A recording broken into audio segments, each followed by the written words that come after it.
Hello दोस्तों, नमस्कार। बहुत बहुत स्वागत है एग्ज़ाम मास्टर चैनल में। और आज से पिछले हफ्ते आपने ये न्यूज़ देखी थी कि माध्यमिक शिक्षा में जल्द भरे जाएंगे समूह घा के 22,000 से ज़्यादा पद।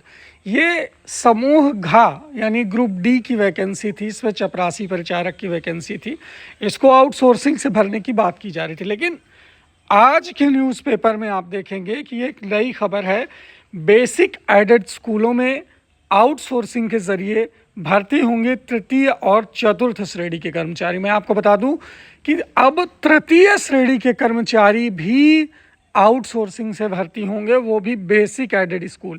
अब सबसे पहले समझिए कि बेसिक एडेड स्कूल कौन से होते हैं। जैसे जहाँ पर टीजीटी पीजीटी चलता है ना, और वहाँ पर मैनेजर भी होते हैं। आपके आसपास इंटर कॉलेज होंगे ऐसे जहाँ पर मैनेजर है, मतलब वो पूरी तरह सरकारी नहीं है बल्कि सरकार से वित्त पोषित है। वहाँ सरकारी मास्टर टीजीटी पीजीटी से रखे जाते हैं। अब ऐसे विद्यालय में आप देखेंगे कि कक्षा 6 से 8 की भी क्लास चलती है, और कुछ ऐसे विद्यालय हैं जिनमें कक्षा 1 से 5 की भी क्लास चलती है। ठीक है, मतलब 1 to 5, 6 to 8 और टीजीटी पीजीटी मर्ज होकर के चलता है, और वो किसी मैनेजर का स्कूल रहता है और उसमें टीचर सारे सरकारी रहते हैं।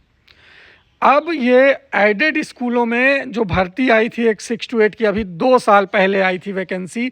1503 पद थे अध्यापकों के और 250-300 पद थे प्रधानाचार्य के। ये उसकी बात हो रही। देखिए, अब ग्रुप सी की वैकेंसी के कर्मचारी में शिक्षक भी आ जाते हैं, क्लर्क आते हैं, शिक्षक भी आ जाते हैं। माध्यमिक की तरह अब बेसिक एडेड स्कूलों में भी तीसरे और चौथे श्रेणी। और पद कितने खाली हैं? लगभग 41,000 खाली हैं ग्रुप सी में, और पद खाली हैं लगभग 22,000 ग्रुप डी में।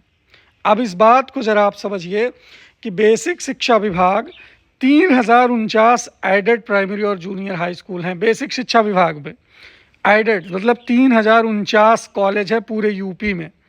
इनमें प्रिंसिपल के 570, शिक्षक के 2,289 पद खाली हैं।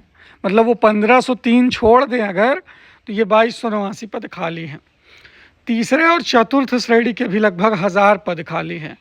पिछले दिनों डीजीएसई की समीक्षा की बैठक में ये बात सामने आई है।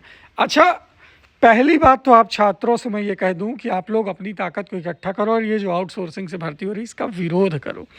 अदरवाइज़ आपके हक की सारी भर्तियां आउटसोर्सिंग से भरी जाएंगी, कॉन्ट्रैक्ट बेस पर भरी जाएंगी, और सीधी भर्ती का जो प्रावधान है वो ख़त्म ही हो जाएगा। समझिए, ना के बराबर। जनता आम टैक्स देती रहेगी लेकिन नौकरियां सरकारी नहीं मिलेंगी, इस तरह की अराजकता आ जाएगी। यहाँ पर देखिए, नव भारत टाइम्स ने क्या दिया है कि क्यों पड़ रही है ज़रूरत। दरअसल एडेड स्कूलों का प्रबंध तंत्र निजी होता है, प्राइवेट होता है। सरकार सिर्फ वेतन का खर्च उठाती है। प्रबंधक ही यहाँ के शिक्षकों से लेकर कर्मचारियों का नियुक्ति अधिकारी होता है। पहले प्रबंध तंत्र अपने स्तर से सभी भर्ती कर लेते थे, उनको शासन से मंजूरी के बाद वेतन मिलने लगता था। लेकिन अब इसमें तमाम तरह की शिकायतें आने लगी थी। मैनेजर लोग क्या करते थे, अपने साले लोगों, सालियों का या रिश्तेदारों का करवा देते थे। ठीक है, और बाकी जो योग्य लोग रहते थे उनको पता ही नहीं चलता था कि किस स्कूल में कितना पद खाली है, तो भ्रष्टाचार हो जाता था। लाखों रुपए रिश्वत लेकर के नियम के विरुद्ध भर्तियों के कारण मामला कोर्ट पहुंचने लगा। अब मान लो जिला में एक एडेड कॉलेज है और जिसका सबसे अच्छा मेरिट है, बीएड किया, टेट सीटेट पास है, उसको नौकरी मिलना चाहिए उस एडेड में। लेकिन मैनेजर ये सब बताते नहीं कि इस सब्जेक्ट का पद खाली है, वो अपने रिश्तेदारों को करवा देते थे या पैसा लेके करवाते थे। अच्छा, तो अब इन्होंने क्या काम किया है कि सरकार को लगा आउटसोर्सिंग के जरिए भर्ती से कोई विवाद नहीं होगा। अरे विवाद कैसे होगा, जब सब प्राइवेट कर दोगे, ठेका पे कर दोगे, तो कौन सा विवाद होगा इसमें? पेपर कौन सा लीक हो जाएगा? आउटसोर्सिंग का पेपर लीक होगा क्या? है ना। तो इस तरह की चीज़ें अगर करेंगे तो फिर बेरोजगार कहाँ जाएगा। मतलब अब एक उम्मीद जो भर्ती की थी 6 to 8 में या 1 to 5 में एडेड में, उसको भी आप आउटसोर्सिंग से भरने लगेंगे। ठीक है, वेतन के मद में आने वाला वित्तीय बोझ भी, हाँ, आउटसोर्सिंग से भर्ती होगी तो जो 50,000 का टीचर भरा जाता था 20,000 में पढ़वा लेंगे, है ना, 15,000 में ही पढ़वा लेंगे। गांव जवार के लोग जो है बेचारे क्या करेंगे, 10-15 हज़ार में पढ़ाएंगे, चलो आउटसोर्सिंग से सही, लेकिन ये गलत है।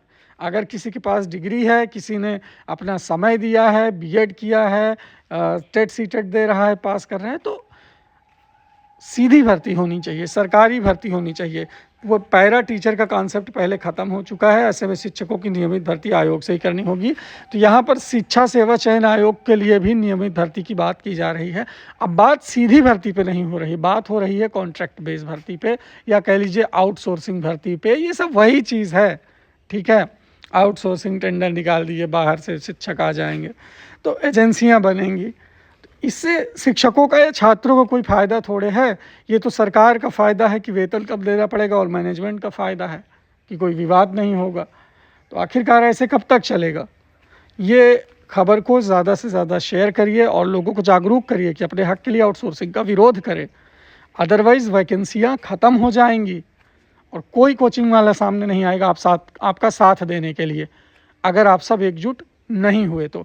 बाकी इस पर आपकी क्या राय है, प्लीज़ कमेंट करिए। आपके कमेंट, सभी कमेंट मैं पढ़ूंगा, देखूंगा कि आपके संगठन में कितनी शक्ति है।